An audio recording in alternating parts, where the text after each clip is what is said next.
আমাদের জানতে হবে যে এই লিগেসি বায়োস এবং ইউইএফআই বায়োসটা কি এবং তারা কিভাবে কাজ করে। দেখো এই যে বায়োস হচ্ছে বেসিক ইনপুট আউটপুট সিস্টেম, তার দুটো পার্ট যদি আমরা মেনলি দেখি সেটা হচ্ছে লিগেসি বায়োস এবং ইউইএফআই বায়োস। তো লিগেসিটা হচ্ছে আমাদের ওল্ড ভার্সন বা পুরোনো ভার্সন, অ্যান্ড ইউইএফআইটা হচ্ছে লেটেস্ট ভার্সনস, মোর ক্যাপাবল। ঠিক আছে, মানে ভালো করে কাজ করতে পারে আমাদের ইউইএফআই, লিগেসি সেখানে পারে না। লিগেসি কি করে, লিগেসি হচ্ছে সিএলআই মোডে কাজ করে বেশিটা, সেটা হচ্ছে ওল্ড সিএলআই।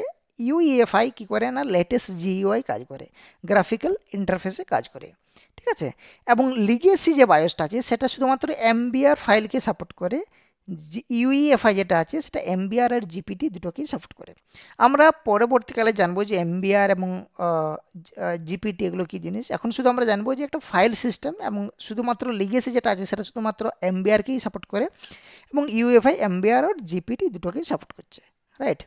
নেক্সট আমরা যদি দেখি, এটা হচ্ছে লিগেসিতে যে সিকিউর বুটিংটা হয় সেটা কিন্তু নন সিকিউরিং, সেখানে কোনো কিছু সিকিউরিটি নেই। ইউইএফআই যেটা হয় সেটা হচ্ছে সিকিউর বুটিং হয় এখানে কিন্তু। রাইট। নেক্সট যেটা আছে স্লো বুট প্রসেস, লিগেসিতে আমাদের স্লো বুট প্রসেস চলে এবং ইউইএফআই এ ফাস্ট বুট প্রসেস আমাদের চলে। যেহেতু ইউইএফআইটা আমাদের লেটেস্ট, সেই জন্য ইউইএফআই আমাদের ফাস্ট বুট প্রসেসটা চলে। তো